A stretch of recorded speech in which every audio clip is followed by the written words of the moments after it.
we've seen bottle of Blue Label Johnny Walker, and we know that was relatively expensive, but it was just sitting in the kind of cocktail trough. We kind of both thought, have they made a mistake here? So we just said, right, can we get one of them each?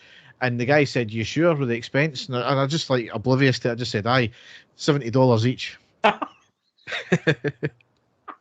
Absolute idiots, man. So, how long you been married? 20 years coming up? About 300, I think, mate. And the stadium erupts in red, white and blue. You've never seen anything like it.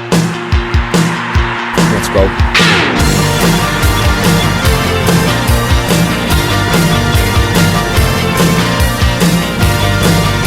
Manchester, brace yourself.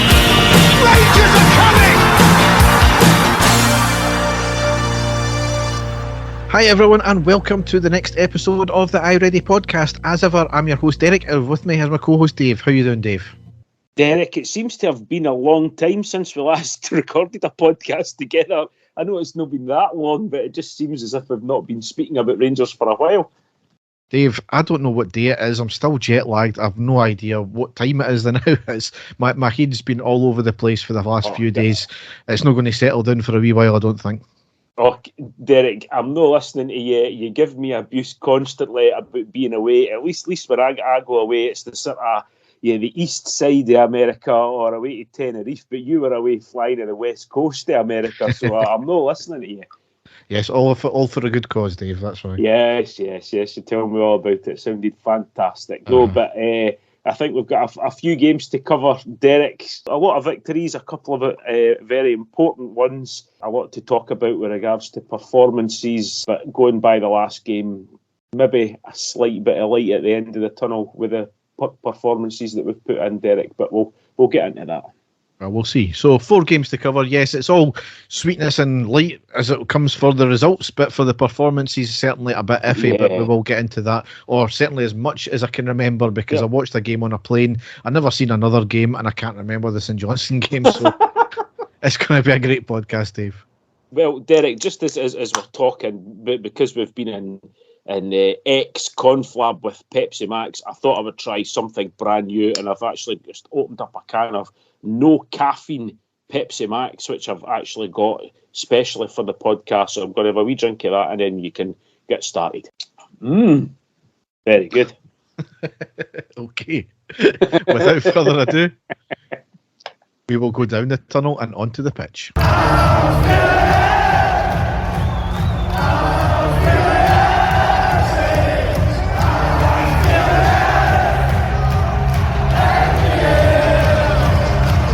So before we've got to cover any matches, we've obviously got to cover the sad passing of 2 ex-players.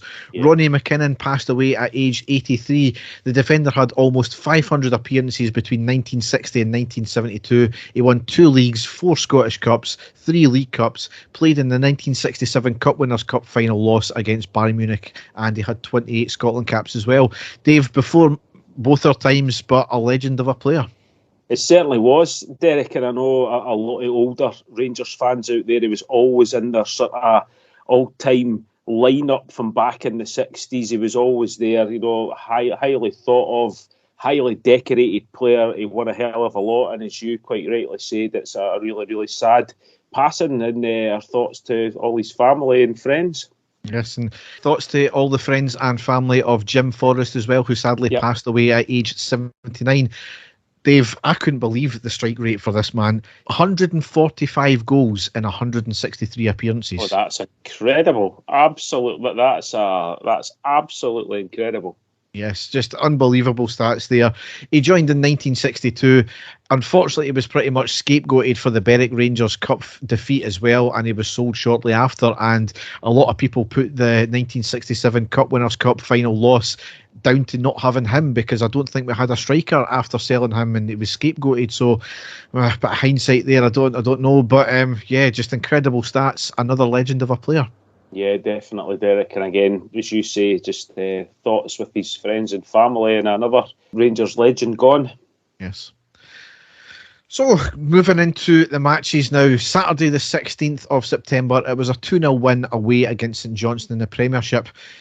We made 6 changes from the Celtic game. We lined up Butland, Tavernier, Goldson, Davis, Ridvan, Raskin, Lundstrom, Lawrence, Lammers, Danilo and Roof. On the subs bench we have McCrory, Suter, Jack, Dessers, Cifuentes, Matondo, Seamat, Sterling and Barisic. Now, Dave, I've not got a lot of notes here, but all I've really put is a carbon copy of most halves we've seen, in control, most of the possession, but very pedestrian play. Yes, yep, and not really much happening up front, unfortunately. Yeah, we did score on the 16th minute with Danilo scoring. It was a fantastic goal. It was a sweeping move up the park. Tavernier to Lammers on the right. A lovely through ball by Lammers to Tavernier, who crosses into the middle, and Danilo headers the ball into the net, but he also headers the defender too. The game was stopped for a good 3 or 4 minutes, and he had to go off, and it turned out to be a fractured cheekbone. There was no danger it was anything meant in either the challenge or the header or anything like that. It was a freak accident. It was a great goal. That's the type of player we want, putting himself into dangerous positions, but just in typical fashion, a player scores a goal, try to find form, gets a start, gets injured straight away.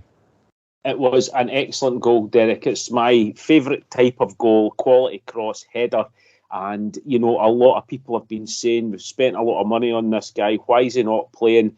And he comes in, he gets the goal, everybody says that's what happens. You play him, he's there to score goals, and as you say, freak accident. He went for it full throttle. He got the goal, but unfortunately, it was a horrific clash of heads. And I think we saw sort of almost instantly the whole of the side of his face was swelling up. Derek, you could see round about his eye, so we knew it was quite a bad one as well. And then, obviously, after that, he's a fractured cheekbone. He's going to be out for quite a wee while. So really unfortunate, and another name to add to the injury list. Yes, I mean, certainly we've seen since pictures of him on Twitter and on Instagram of him back in training.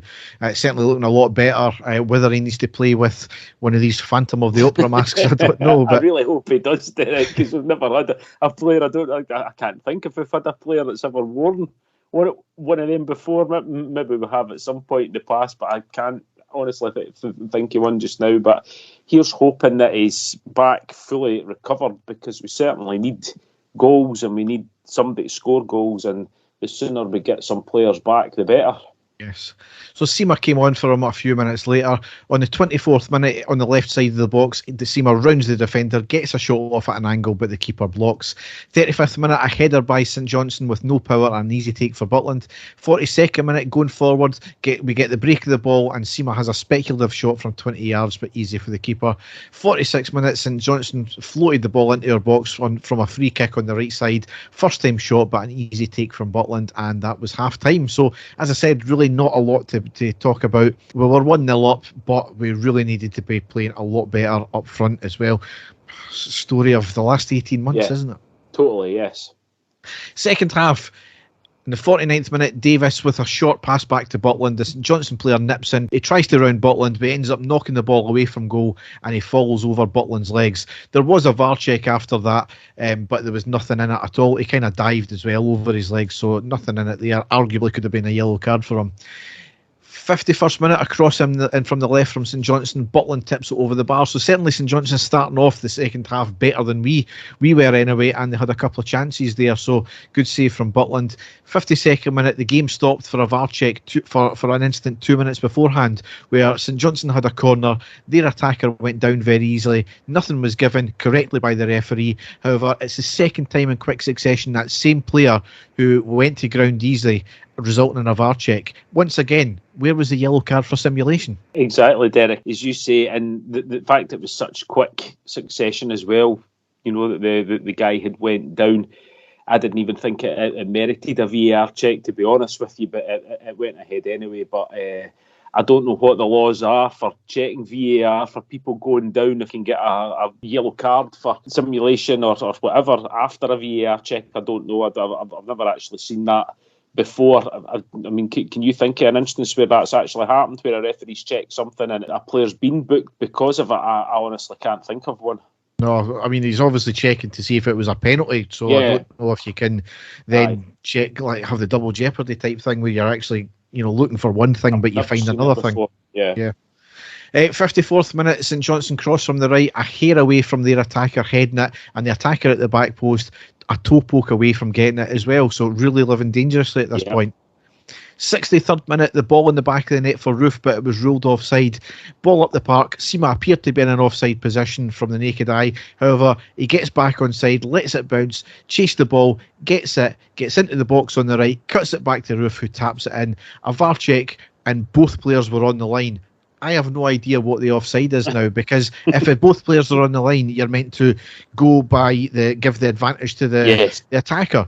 So they're adamant that offside was offside, and it was just the angle we were seeing it at. But well, give us the proper angle. So once again, VAR is not doing its job properly.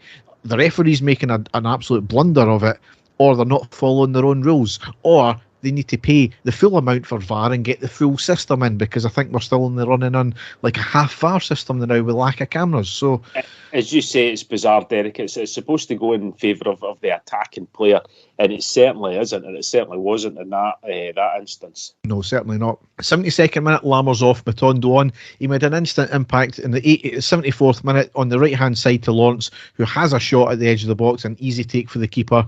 But only 5 minutes after that, Matondo makes it 2-0 on the 79th minute. We win the ball back in our half. A pass to Lawrence, who plays a lovely diagonal ball to Matondo on the left, who speeds past his defender and places the ball into the bottom right corner. 2-0, game over. Thank you. Great goal, Derek, and Lawrence. That's what we've been looking for Lawrence. We're looking for goals from him from midfield. I know he's just back, but that was an excellent piece of play, a fantastic ball. And Matondo doing what Matondo does. He's probably the sort of this season's version of Scott Arfield, isn't he? He's a great impact player. He always seems to come on and do something for us, or did come on and do something for us from the bench. And there you go, excellent goal for him. And as you say, game over at that stage, thankfully. And it's literally game over for us as well, because I've got no more notes for the game after that. One thing though, Dave, and we'll see it again in the Livingston game. We seem to do this for the past 18 months. We are the team that's completely in control. We get a relatively early goal. We'll see out the first half. We keep plugging away with stuff that's relatively tame up front. Get into half-time, make no changes. The opposition come out, the better team for maybe the first 5-10 minutes of the game. We start to get a wee bit more control of it, and then we get a goal round about the 65th, 70th, 80th minute, and that wraps up the game pretty much. We've seen it time and time again in the last 18 months. And as much as when you look back on the game, yes, it's probably more comfortable than it looks. Because of the defence we've got, now granted we're going to talk about 4 games with clean sheets here, but the defence has always got that in them to make a mistake when it's 1-0. So it's not this is part of the reason why we're so on edge just now with the team, because they're not seeing out games, they're not ruthless enough. It's disappointing. We will talk about it a wee bit more, but it's just a pattern that's been allowed to happen for the past 18 months. Yeah. It makes you nervous. Always, Derek. We're always nervous when we're watching Rangers. It doesn't matter who we're playing. I've had 40 years of being nervous in games, but as you say, it seems to have been heightened over the last few seasons, hasn't it? Yeah, absolutely.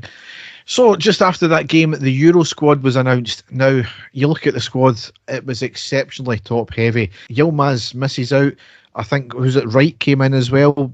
Yeah. Ultimately, just to shore up I think he had to come in because of the Scottish coefficient of players as well. It looked really flimsy, and with a team that got so many defensive blunders in them, it wasn't really great, was it?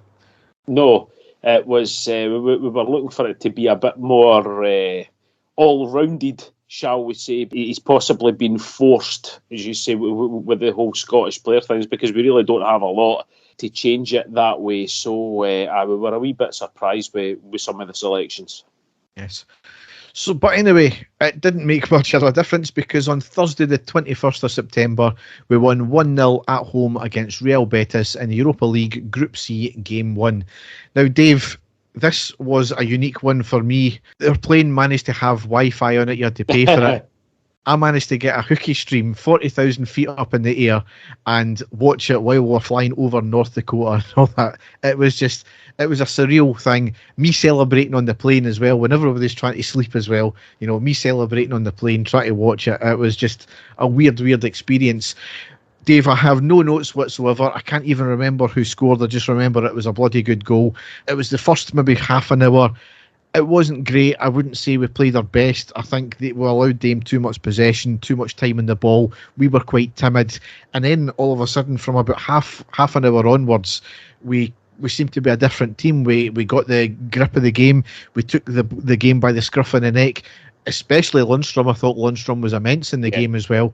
And we got a goal, I think, round about the 65th minute or something like that of the game. And we taking the game to them. A wee couple of nervy moments here and there, but ultimately we were the better team for, 2/3 of that game. Yeah, it was, Derek. I mean, the stats for the game, we actually had 18 shots at that game, with 5 of them being on target.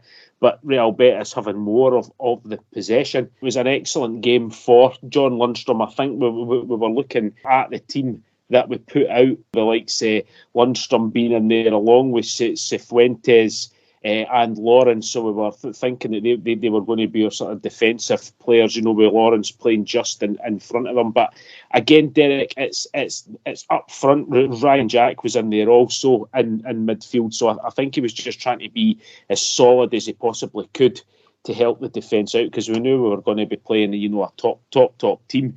But thankfully, it worked out. It was a game that could quite easily have went the other way. Thankfully, Real Betis didn't have their shooting boots on because they created quite a few really good chances but thankfully they couldn't score. But, being able to see the game out and win 1-0 was an absolutely incredible victory for us, with Summer scoring on the 67th minute.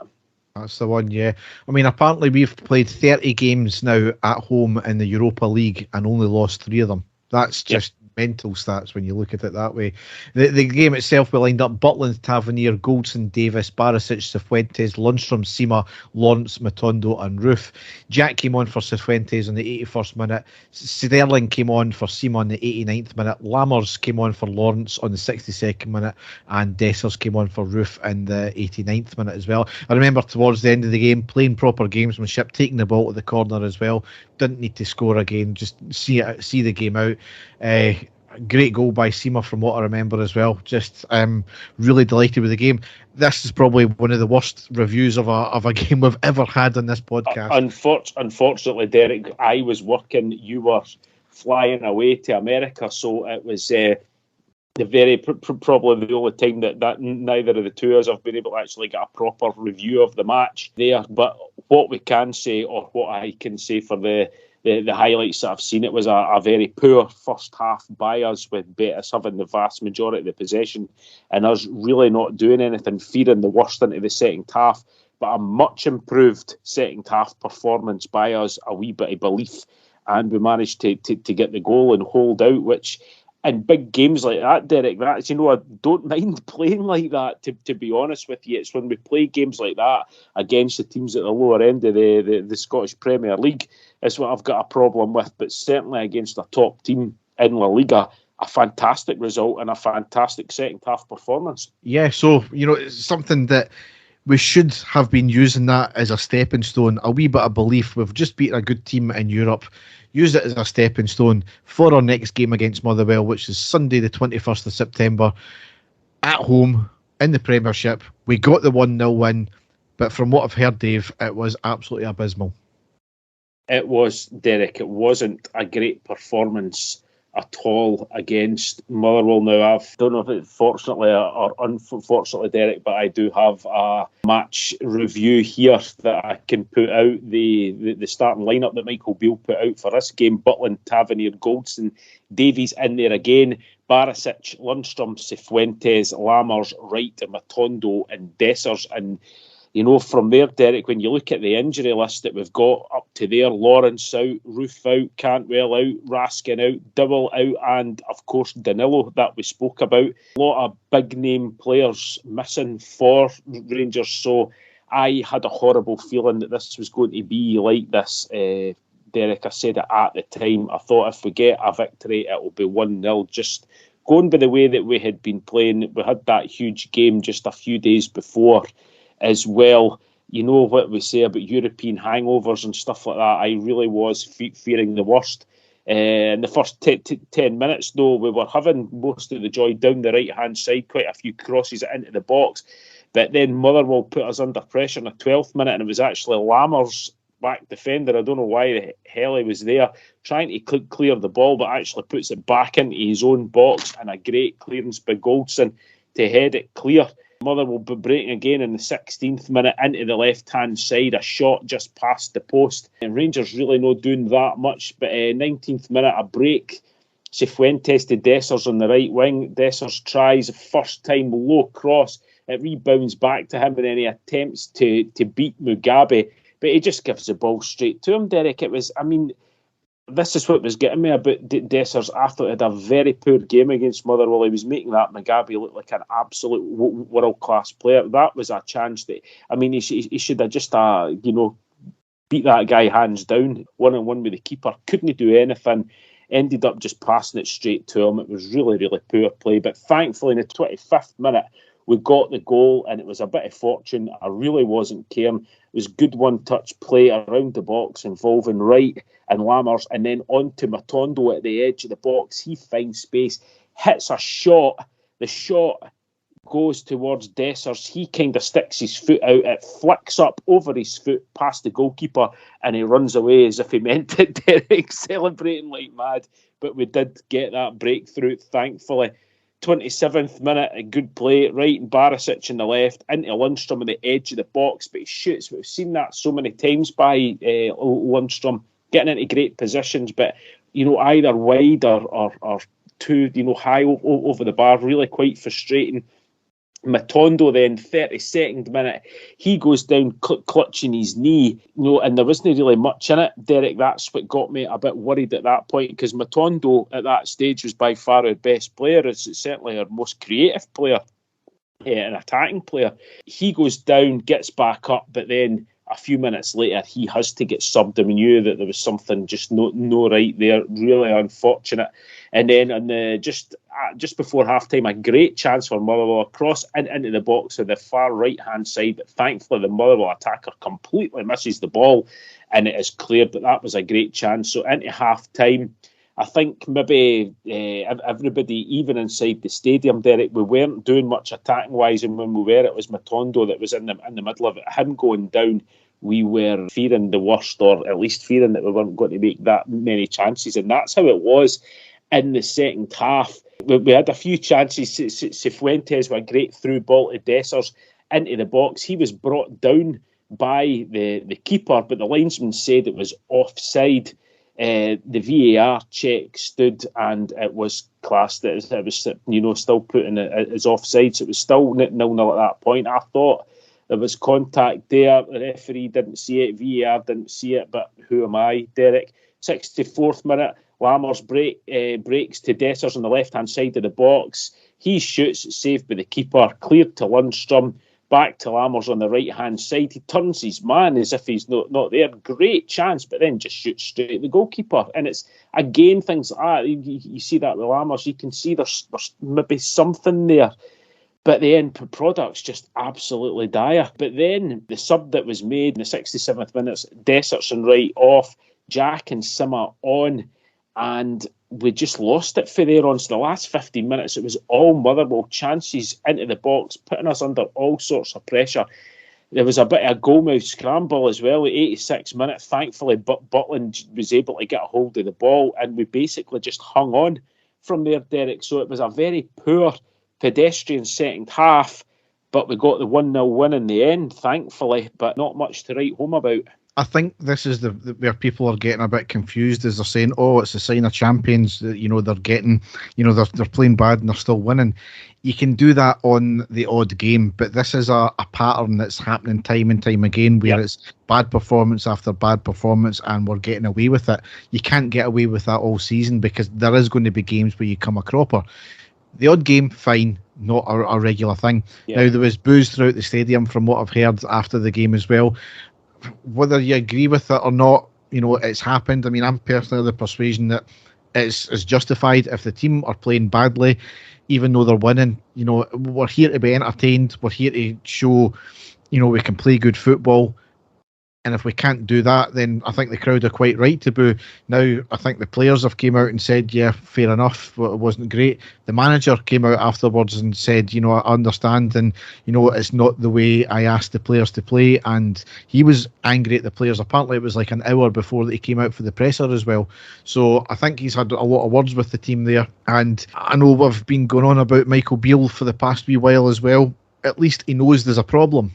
And that's, you see, when you're going through the 12-step program and whatever, it's not knowing knowing you've got a problem and admitting it.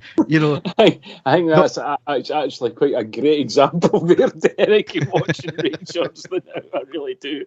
I mean, not trying to trivialise that thing at all. 100% no, but it is very, it's very, very apt. At least before, when there was a clear issue and he was coming out and saying, no, I'm fine, I'm happy with it, and all that, when there's a clear problem, at least he's understanding now, or he seems to be on the face of it anyway, that we've got to play better than this. Winning is no longer enough. We have to win with style, or at least be comfortable, because we're not being comfortable in games enough these days.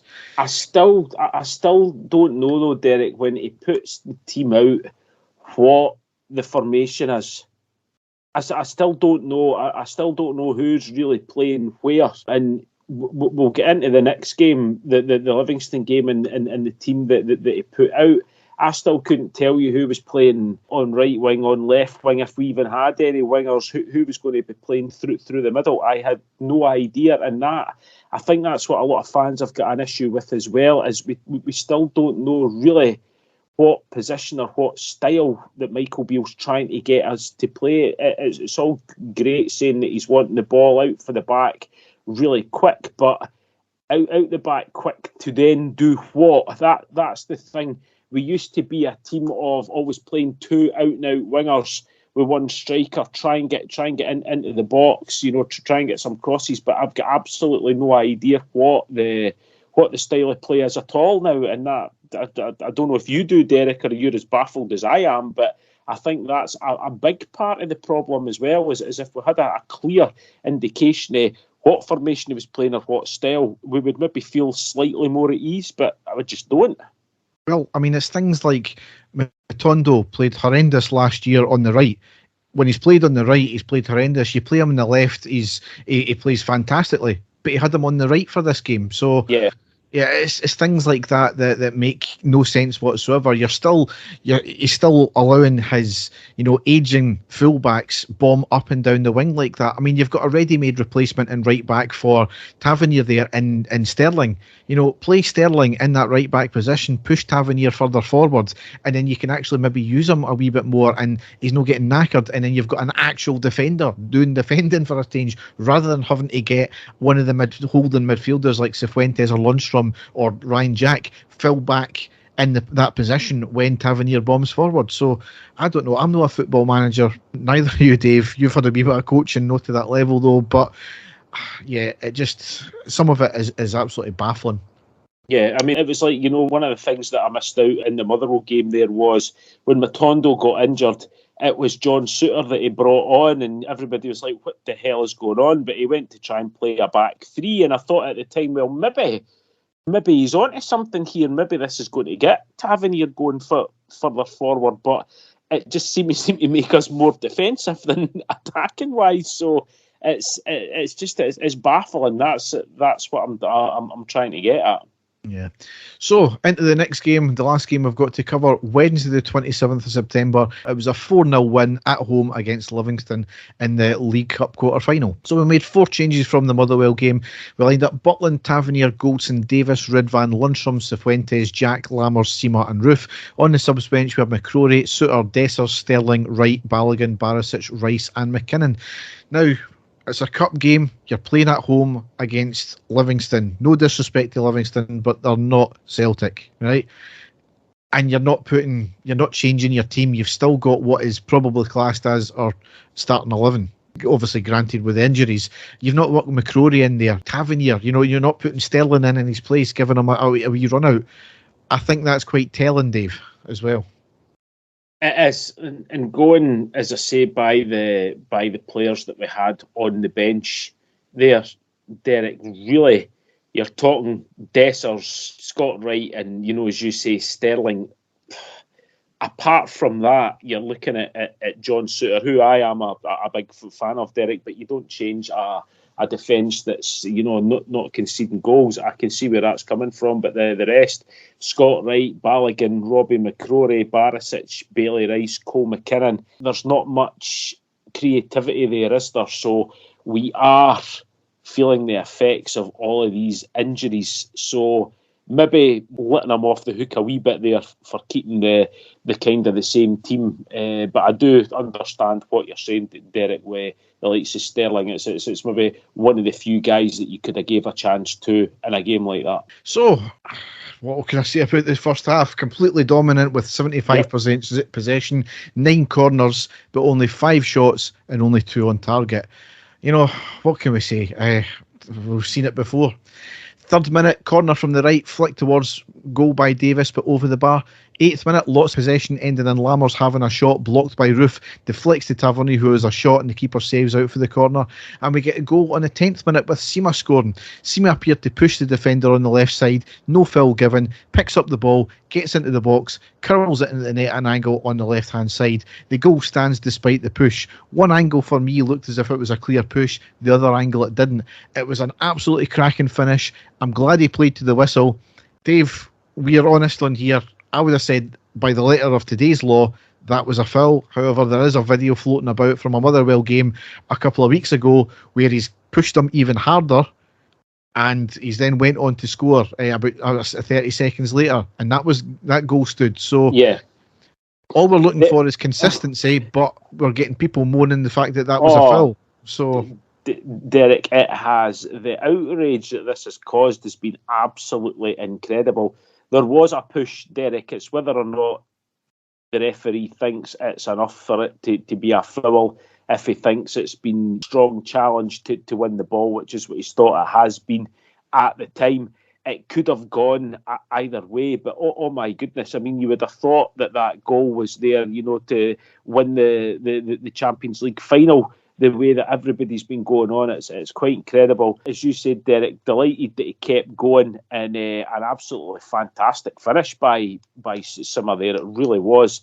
But the uproar that goal has caused has been incredible. But because it's us that scored it, Derek, that's the reason that there's been such an uproar, isn't it? Exactly. So in the 22nd minute, it was a long ball into the box by Cifuentes, bounces awkwardly in front of the keeper, who parries it out for the corner. 36th minute, my last piece of play I've got here in the half. Livingston with a quick break down the left, passes inwards, and a shot from 20 yards just past our post. So we had plenty of corners, we just never really done anything with them. Plenty of possession. Once again in the final third, we done nothing with it. Derek, when you said there just before Livingston had that sort of first real chance of the game, Rangers were up at something like 78% possession in the first sort of 23 minutes to that game, which is quite astounding, and we couldn't make it count. That's and again, you went over it before, it's a pattern, but to have that amount of possession at home, putting that amount of pressure on, we really need to be putting the game to bed, and that is a huge issue again for us, all the possession and really doing nothing with it. It's the same old story, Dave, though, isn't it? And that's the big problem. Quite incredible start, though. Yeah, absolutely. Into the second half, though, we made a change at half-time. Roof off and Dessers on, and it's caused a bit of controversy because apparently Roof had a bit of an injury and he never told anyone about it. So he got pulled up in the pressers after the game for that by Beale. So once again, Roof injured. I mean, I think it's about time we get rid of him. As much as he's a great player when he plays, that's the problem. It's if and when he plays. He's certainly a goal scorer, Derek. I don't think, again, as usually, gets played in his right position. He keeps saying he's a striker. He's not an out-and-out striker for me. He's always played his best playing just to the right or just to the left of a main striker. But certainly a guy in there that can score goals, and he's got it all up front, to score goals, but his injuries have been absolutely incredible. And if that is true, what we're hearing, that he basically kept it. So it's a groin injury that he was away with. Now, I know there's still scans to be done on that, but if that's true, for a guy that's been out for so long to have kept playing when that's happened, if he's going to miss time because of that, Derek, then that's criminal, I'm afraid. And I agree with you. I think it's time that we need to kind of look elsewhere. But anyway, Livingston started off by far the better team in the first 5 minutes, and then we regained control. Sima with a shot on the inside of the box on the left on the 59th minute at an angle, a good block by the keeper. 59th minute as well, Lundstrom with a shot over the bar. 62nd minute, a corner from Livingston on the left, gets a head to it just by a right post. Butland had covered it anyway, but it was dangerous. And then on the 65th minute, Yilmaz scores an absolute stunning goal to pretty much put the goal to bed. This is the problem, Dave. Once again, we score fairly early on. We start off the worst team in the second half, and it leaves to the 65th to the 70th odd minute to score the second goal to put the game to bed. Yes, we're putting games to bed, but we're making it nervous and hard for ourselves. Yes, the goal itself, though, Yilmaz gets the ball in our own half. He drives it forward, starts cutting inwards past a couple of players to the middle, and at the 18-yard line of the Livingston box, he hits a toe poke past the keeper on the left-hand side. Brilliant goal. It was an excellent goal. He kept going. He knew exactly what he was going to do. He was desperate to get a shot off. The ball, it kind of helped him because his final touch just before he hit the shot, it actually took the ball slightly in front of him. So he might not have got as clean a strike on it as, if he'd have controlled it slightly better. Quite fortunate that happened, and he was able to outstretch and it came off his toe and absolutely crunched into the back of the net. And a fantastic goal. It was reminiscent of one of Paul Gascoigne's runs that he used to do, Derek, to the edge of the box and getting a shot away. So delighted for him, Derek. He's not had much of a chance. We've not seen much of him at all, and that wouldn't have done his confidence a world of good. Yes, brilliant. 78th minute, lovely turn by Sima on the left wing, cuts inside, a stunning pass into space, into the box for Tavernier, who squares it to Lammers, who was under pressure and blasts the ball over the bar. Unlucky for Lammers, but Tavernier should have been hitting it himself there. Yeah, definitely. And in the 84th minute, we went 3-0 up with an OG. A lovely ball down the left by Barisic, in behind the defender to Sima, who tries to cross it, and in the outstretched leg, the defender directs it into the goal there. As I said, don't care how they go on as long as they do. No. I thought at first that it was actually Sima's goal, Derek, when I first saw the goal, but you could see it takes the deflection. He was trying to get it into the back post for somebody sliding in, but thankfully it ended up in the back of the net. Yes. 88th minute, Sima, Davis and Lundstrom off, Suter right and Sterling on. And in the 92nd minute, Jack makes it 4-0. A nice team goal with Sterling to Tavernier on the right. Tavernier crosses in, right dummies, and Jack has a first-time finish into the back of the net. Great. Excellent goal, as you say, Derek. Brilliant team goal. And again, excellent goal by Jack. Just sort of slots the ball into the bottom corner. Really, really good goal. And, the icing on the cake for that game, and just happy that we've managed to score a few goals in a game. Yeah.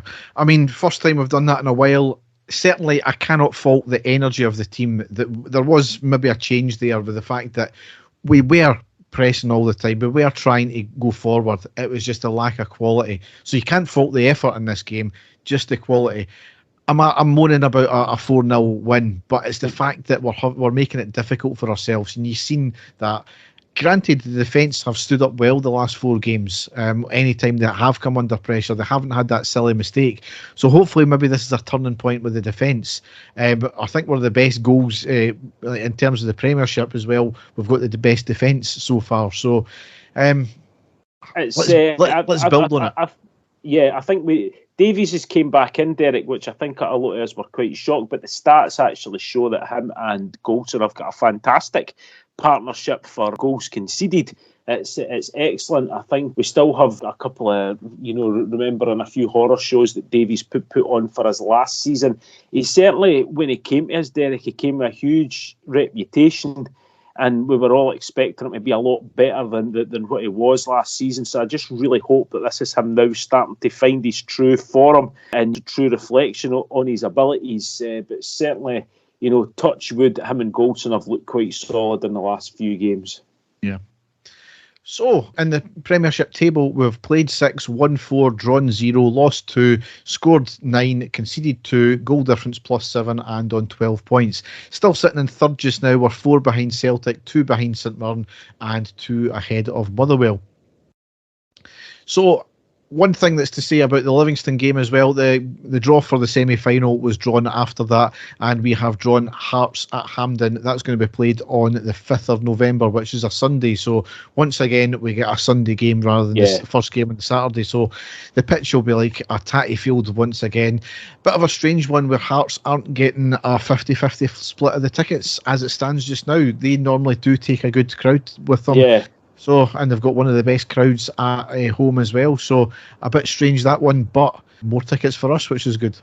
Exactly. It's a bit crap for all the Bears that are going to be going to Hampden. 3 o'clock kick-off on a Sunday, bonfire night, so it'll be absolutely heaving. The whole of Scotland will be horrendous. But it's normal to get out of Hampden, but especially at that time of night as well, I think it's going to be horrific. So, drawn the short straw there, unfortunately, but here's hoping that they can do the business and get us to the final, Derek, because this is, and again, no disrespect to all the teams that are left. I know it can go horribly wrong, but this is a huge opportunity for us to win some silverware. So I really want us to, put all our energies into this semi-final and get us to the final. Yes. So the next games to come, we've got a game tomorrow. It'll be today by the time you probably listen to this. Saturday the 30th of September at home against Aberdeen in the Premiership. That's a 3 o'clock kickoff. It's Armed Forces Day as well, so there'll be about 150 troops there, and obviously the obligatory abseil down with the match ball from the Sandy Jardine stand. Fantastic. Next game is Thursday, the 5th of October. It's away against Aris Limassol. That's in the Europa League Group C, Game 2. That's a 17:45 kick-off. Sunday, the 8th of October, away against St Mirren in the Premiership. That's a midday kick-off. Saturday, the 21st of October, at home against Hibs in the Premiership, a 1500 kick-off. Thursday, the 26th of October, away against Sparta Prague, Europa League Group C, Game 3, 17:45 kick-off again. And to round out October, Sunday, the 29th of October, at home against Hearts in the Premiership. That's a 1500 kick-off. So I think we've got a double header against Hearts as well, by the look of it. Yeah, it's this is going to be some difficult games, Derek. Aberdeen tomorrow or today as the pod go out, they will know that Rangers are not at their best. They always up their game against us. I really hope that Rangers can go out and do the business. Don't take Aberdeen lightly. And then the European game in midweek away from home, that's going to be a difficult one. And then, believe it or not, second versus third the following week, well, depending what St Mirren do tomorrow, but probably still will be. That's going to be a really tough game because St Mirren have been absolutely fantastic this season as well, away from home. With the amount of injuries that we've got, we can't take any of these games lightly, Derek. We've got to go out fully focused and get, victories against all these three teams. It's going to be a huge week for us, so here's hoping that they can do it. Yes, and you obviously alluded to it as well as the fact that Raskin, Cantwell, Matondo, Roof and Lawrence all out injured, so and Danilo as well, so they're all going to be missing for... Dibble as well. Derek, I know he's not figured much also, but it's another player that was brought into play. Yeah, so they're all going to be largely missing for most of these games there, so, what's... Dr. Waller doing? He was meant to sort this issue. Exactly, I know. He was the one that we were all praising that we got him back, and the injuries have been absolutely horrific, Derek. They really have, and players that are that we count on as being our best players in our team, are missing. So I did say it's going to be difficult. And the likes of Aberdeen, like I said, will always raise their game against us, and knowing the amount of injuries they've got, it's going to be a tough one. Yes. So we'll now go into the news.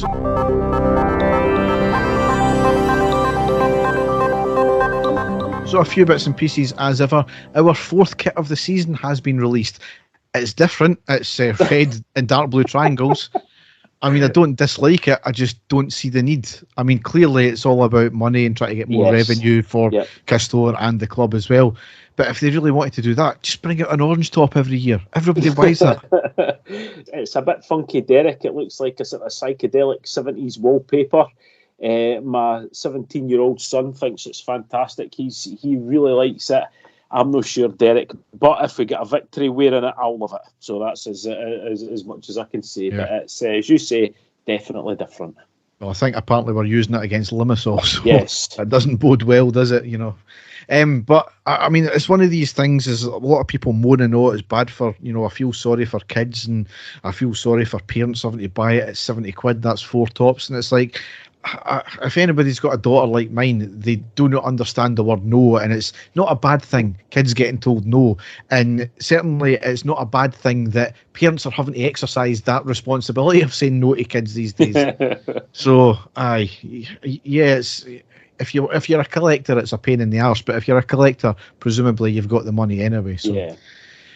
16-year-old Bailey Rice has signed a contract extension until the summer of 2026, so it's a good signing, hot prospect. Like I keep saying though, I don't care what age they are. If they're good enough, they're old enough, just get them in. I know maybe 16 is a wee bit too young, but the amount of players that we've had on our books who are meant to be hot prospects and they're meant to be brilliant, and then we don't play them when the push comes to shove, and then we lose them. I don't know. It's a double-edged sword as well, because right now especially we need to win, and we can't just throw projects into games. Maybe do it when we're this is the whole point of the situation. If you kill off games earlier on, then you can throw these players in. Yeah. So, well, I mean, he got his first team action against Motherwell, Derek, but at that stage when he came on was when Motherwell were really dominating in the match. So we didn't get a chance to really see him do much in the game, but certainly going on all the reports I've heard, he's supposed to be one talented boy, and he's a bit of a unit for what I've seen. He's a big lad, so here's hoping we see more of him, Derek, and he gets his chance and he goes on to be a huge success for us. Yeah. Next thing, I think this stems from an interview he done with Rangers. Sir Alex Ferguson has had a pop at other Scottish teams for the way they treated us and voted us into the bottom divisions. He also praised our fans for keeping their dignity and still going to these clubs' grounds. I mean, it was undoubtedly a messy time for us, but it highlighted the shambles of the setup in the SPFL and the SFA, that there are no protocols in place of how to deal with a club in our position. And I don't even still think there is one in that way. Yeah. The dubious way they punished us will always irk me. At the same time, I'm kind of almost glad we're not voted back into the Premiership and we had to start at the bottom, as we had then paid our dues, and it's something that the other teams and their fans can't hold over us for getting special treatment. I mean, well, I say that, but they still think we got special treatment anyway, don't they? I mean, only in Scotland can you get a worse punishment for doing a legal tax loophole and ultimately being the victims of a fraud than abusing countless kids and covering it up for 50 years. That's Scotland in a nutshell just now. It's, Derek, it was nice of what Alex Ferguson said about the supporters. He knows what we've all been through. He knows, the heartache that we had watching the team, come back to the top league for the bottom. So it's nice to get a bit of recognition there. Yes. The English national team were at the Rangers training centre to train before the 150th anniversary of with the game against Scotland. They apparently asked, and why would we say no? So it was a great chance to showcase the best training facility in Scotland, and some of them even took in the museum in their downtime. Of course, it completely enraged the nationalists and Celtic fans alike, so brilliant move from the club there. It was. I mean, Derek, you know my thoughts on international football. You don't give a toss about it. You don't give a toss about the Scotland national team. I do. I always cheer on my country, international football, but it did not bother me in the slightest. It was a friendly. It was to mark a historic footballing occasion. They came to Rangers. It was great to see some of these, absolute world-class players on our training ground as well. Didn't bother me in the slightest, but I did have a wee chuckle because I just knew that it would annoy the people that we knew that it would annoy, shall we say. I mean, I'm just glad that the transfer window had closed at that point, because when I seen a picture of Harry Kane and a Rangers badge in the training centre, I thought, oh God, could it happen? I know, not rubbish, Derek. I'd rather have Dessers than him up front any day. I'm still holding out for Robin van Persie. Do you want to know something, Derek? I think I would rather have Robin van Persie than now playing up front for Rangers, but there you go. Next thing, as part of the fan engagement process, there's going to be a fan advisory board. They will meet a minimum of 4 times per season with senior club management, and they will act as a voice of the world, the fans, for the wider fan base. The fans engagement board members will meet on a more regular basis themselves and lead engagement working groups. So ultimately, any fan could apply. It closed on the 22nd of September, and there was a proviso that they need to be dedicated to it and work hard, because there is going to be a lot of work in it. I mean, I like the idea, but you know how exactly this is going to go. They don't speak for me will be the cry. Yeah. I mean, the counter for this will be, well, apply for it yourself, for the position yourself. I mean, it's really not quite as simple as that if you've got to dedicate a lot of time to that, but it's a start. We'll see how it goes. And I really hope it works, Derek. We've heard about all these sort of initiatives and schemes before under different names. I really hope it works out. I'm pleased that they're trying to address certain things. We just have to hope, as you say, that all the fans can work together that are on this board and, you know, actually get some things done. So fingers crossed it'll finally work out. Yes. In the programme for the Motherwell game, Bisgrove confirmed that they're well underway with plans to upgrade the stadium and the training facility. It appears it was kind of more confirmation that the work over the next 3 years to upgrade the disabled area and increase the capacity to 51,500 is still going ahead. He didn't elaborate on the other stadium expansion, though. I'm guessing it was the further work that they said that there was 3 options to expand the stadium that they mentioned in a recent fan engagement session. So we'll see what that is. It's good to see that they're still ongoing anyway. I know some fans were moaning about it, but I think Rangers fans moan sometimes about the colour blue sometimes. Next thing here, ex-Rangers administrator David Greer has had his £5 million wrongful prosecution claim kicked out by the Supreme Court, as it's basically seen as not a wrongful prosecution. He has hit back saying that it calls into question other payments received by the others involved. So I'm glad it's been thrown out, because it's absolutely correct. As I've said before and at the time, you can be arrested, charged, and the case still can collapse, and there's nothing wrongful about it. I mean, ultimately, the Crown have royally fucked up on every single aspect of this. And I do actually agree with Greer here, is why have the others got a wrongful prosecution compensation? I don't know if he was slightly different to the others. I don't know, but yeah, it's been a shambles from the start. And the last piece of news I've got here is Duncan Ferguson is back in Scottish football after almost 30 years, as he's become the new manager of Inverness Cally Thistle. That's after his unsuccessful stint as Forest Green Rovers boss. I mean, maybe the vegetarianism down there must have been the reason for his poor performances, hasn't it? No, I'm pleased to see, because he's highly thought of Everton, Derek. He's highly thought of in English football. So delighted for him that he's got his a job here. The chairman of Inverness, I saw, was absolutely thrilled to have him in. So wish him all the best, unless he plays against Rangers in the cup, obviously. But good to see him in management. Yes. So, woman gives armed robber blowjob to distract him until police arrive.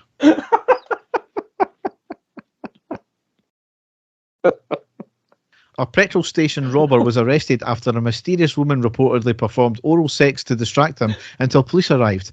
The would-be thief allegedly burst into the station in Slovakian capital Bratislava before demanding cash from a terrified sales assistant late on Tuesday night.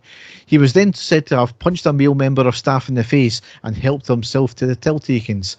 The employee then fled to the office where a co-worker was before escaping out the back door and calling the police. The 24-year-old suspect was said to have followed him in and demanded more cash from the safe when the 36-year-old Czech woman appeared and they decided to stop him with what was described as an unusual method. By the time the police arrived, they found the pair lying half naked on the ground. The suspect was arrested after a brief struggle and taken into the police station following the incident. Deflection tactics. All I'm going to say, Dave, is that if I am ever going to rob anything, I'm going to do it in a petrol station in Bratislava. Your luck though, Derek. There'll only be a male member of staff that's on duty that night. So, on that rather cheery note, I'm away off to Bratislava. No, I think that's my travelling done for a good while. I've been grounded for the next foreseeable. So, yes, it's Dave's turn for holidays this time. Yeah, I know. As if that never happens a lot, Derek, though. So I don't know when we will be back, Derek. It's going to be a few weeks from now as well. We're about 100 games to cover because it is holiday time. But we will at least I'll get to see all the matches this time, Derek, because I'll not be at work. So that's one good way of looking at it. Yes, so I should be back with post matches for all the games.